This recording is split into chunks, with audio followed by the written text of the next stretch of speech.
வணக்கம். இன்றைய பிஆர்டி தங்கம் வலைதள செய்தி சேனலின் செய்தியாளர் ஈஸ்வரன். ராணிப்பேட்டை மாவட்டம் ஆற்காடு 30 பஞ்சாயத்து கஸ்பா கிளை 204 கட்டிட தொழிலாளர்கள் மத்திய சங்கம் 948 பிடிஎஸ் சார்பில் இன்று ராணிப்பேட்டை மாவட்டத்தின் செயலாளர் திரு கே ராஜேந்திரன் அவர்கள், கட்டிட தொழிலாளர் மத்திய சங்கத்தின் தலைவர் திரு கே சண்முகம் அவர்கள், செயலாளர் கே ராஜி அவர்கள், பொருளாளர் ஏ குமரவேல் அவர்கள் மற்றும் கட்டிட சங்கத்தின் உறுப்பினர்கள் அனைவரும் இன்று சிறப்பு கூட்டம் நடைபெற்றது. இதில் கலந்து கொண்ட அனைத்து கட்டிட தொழிலாளர்களுக்கும் தலைவர், செயலாளர், பொருளாளர்கள் சார்பாக அவர்களுக்கு ஒவ்வொருவருக்கும் தனித்தனியாக சால்வை அணிவித்து மரியாதை செய்தார்கள்.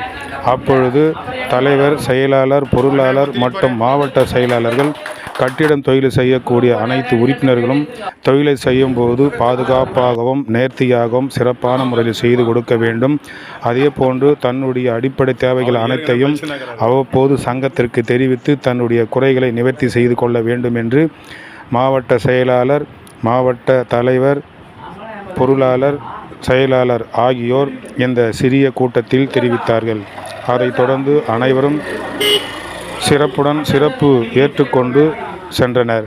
செய்திக்காக ஆற்காடு மத்திய சங்க கட்டிட தொழிலாளர் சங்க அலுவலகத்திலிருந்து செய்தி. ராணிப்பேட்டை மாவட்டம் ஆற்காடு 30 பஞ்சாயத்து கஸ்பா கிளை 204 கட்டிட தொழிலாளர்கள் மத்திய சங்கம் 948 பிடிஎஸ் சார்பில் இன்று ராணிப்பேட்டை மாவட்டத்தின் செயலாளர் திரு கே ராஜேந்திரன் அவர்கள், கட்டிட தொழிலாளர் மத்திய சங்கத்தின் தலைவர் திரு கே சண்முகம் அவர்கள், செயலாளர் கே ராஜி அவர்கள், பொருளாளர் ஏ குமரவேல் அவர்கள் மற்றும் கட்டிட சங்கத்தின் உறுப்பினர்கள் அனைவரும் இன்று சிறப்பு கூட்டம் நடைபெற்றது.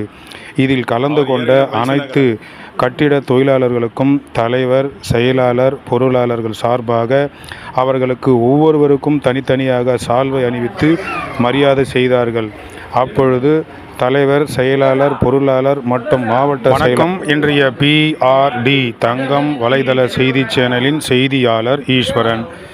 ராணிப்பேட்டை மாவட்டம் ஆற்காடு 30 பஞ்சாயத்து கஸ்பா கிளை 204 கட்டிட தொழிலாளர்கள் மத்திய சங்கம் 948 பிடிஎஸ் சார்பில் இன்று ராணிப்பேட்டை மாவட்டத்தின் செயலாளர் திரு கே ராஜேந்திரன் அவர்கள்,